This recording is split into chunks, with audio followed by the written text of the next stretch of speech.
exactly who I'm talking about. The person who loves you. The person you just hurt. Again. And you still can't explain why you did it. Here's what nobody tells you. Hurting the people closest to you isn't a character flaw. It's a survival mechanism gone wrong. The person you love most? They're also the person who can destroy you most completely. They hold every password to your operating system. They know where you buried the bodies, metaphorically speaking. And your brain hasn't forgotten that. We fear losing control even more than we fear losing love. When you snap at your partner over nothing, when you withdraw right when they're reaching out, when you sabotage the one relationship that actually works, you're not broken. You're running ancient code on modern hardware. Your amygdala can't tell the difference between physical danger and emotional vulnerability. To that primitive part of your brain, opening your heart feels exactly like standing at the edge of a cliff. Same chemicals, same panic, same desperate urge to step back before you fall. So what does it do? It attacks. Because hurting them first feels safer than waiting to be hurt.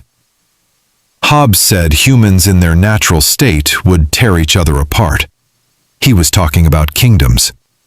But he accidentally described what happens inside your relationship when fear takes the wheel. You let someone in, really in. They see the parts you've hidden from everyone else, and for a moment, it's everything. But then your brain does the math. They know too much. They have ammunition. They could destroy me. And even though they haven't, even though they've proven their loyalty, the fear starts building. So you test them. And this is where it gets dark. You become impossible. Not consciously. Most people never realize they're doing this. You pick fights, withdraw, get critical over nothing. You're basically poking them with a stick, waiting to see if they'll leave. Because if they're going to leave eventually, better to force it now while you still have some control over when the bomb goes off. It's twisted, but your brain thinks it's genius. Repeat after me and actually feel this. My fear is trying to protect me, but it's protecting me from the wrong thing. Say it again. Because your instincts were built for a world where strangers were threats and vulnerability meant death. Not for a world where your biggest risk is dying alone because you pushed away everyone who tried to stay. Here's what the research shows, and this is going to hurt. People who experienced inconsistent love in childhood don't just struggle with intimacy. They actively destroy it. Not because they want to, because their nervous system doesn't recognize stable affection as safe. It recognizes it as suspicious. When someone loves you predictably, your brain treats it like a glitch in the matrix. This doesn't match my data. Love is supposed to hurt. Love is supposed to leave. So your brain tries to restore the pattern it knows. It creates the pain it's expecting. And here's the sickest part. You hurt your partner, then you build a case for why they deserved it. They were too needy, too distant, too whatever. But really, they were just too close. Close enough to matter. Close enough to hurt you if they walked away. So you hurt them first. The person who stayed? Who proved their loyalty? Who showed up when you were at your worst? They become the enemy. While the people who actually hurt you, they're safely out of reach. Untouchable. It's called displacement. You can't confront the parent who abandoned you or the first love who shattered you. So you unconsciously recreate that trauma with someone safe enough to survive your destruction.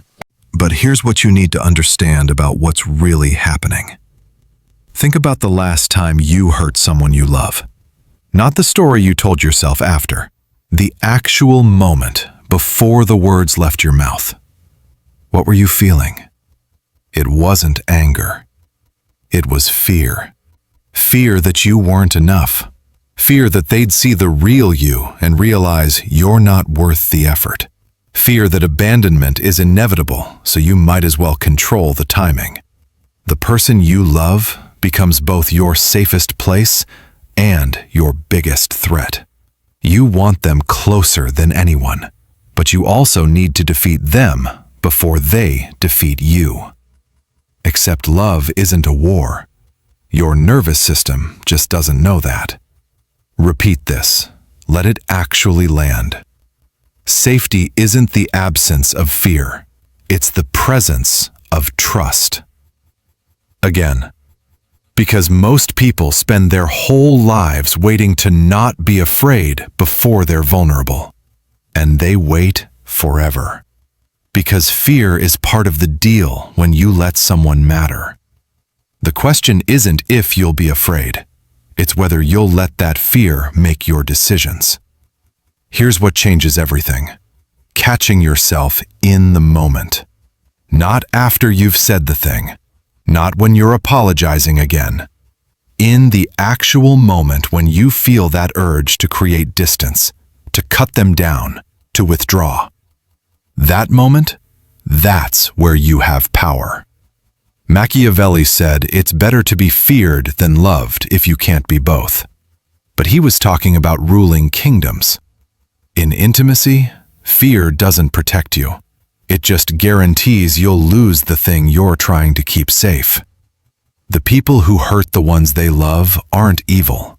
They're terrified. Terrified of being seen. Terrified of being left. Terrified the love won't last, so they might as well end it on their own terms. But you don't have to keep running this program. And here's exactly how you stop. Your past wrote the code, but you're running the system now. And code can be rewritten. Next time you feel that urge to hurt someone who loves you, pause. Don't act. Don't justify. Just pause and ask, what am I actually afraid of right now? Not what they did wrong, what you're afraid will happen. 9 times out of 10, same answer. You're afraid they'll leave. You're afraid they'll see the real you. You're afraid you're not enough. Instead of admitting that fear, instead of being vulnerable about your vulnerability, you attack. But that fear is already costing you everything. Every withdrawal, every criticism, every sabotage, you're creating exactly the outcome you're terrified of. You're not protecting yourself. You're writing your own ending. But each time you catch yourself, each time you choose honesty over armor, you rewrite a little more of that code. And if you're both willing to fight your instincts instead of each other, you build something fear can't touch. Do this right now, not later. Think of one person you've hurt because you were afraid. Decide what you'll do differently when that fear shows up again. Because it will. That's guaranteed. The only question is whether you'll recognize it before you pull the trigger. If this landed, hit that like button. Not for the algorithm, though that helps, but because that button means you're ready to see this pattern clearly. Share this with someone who needs it. Not to call them out, but to pull them out of the cycle. Subscribe for more of these. The conversations that make you look at yourself differently. The people you love don't need you to be perfect. They just need you aware enough to stop attacking them for getting close. You can do that, starting right now.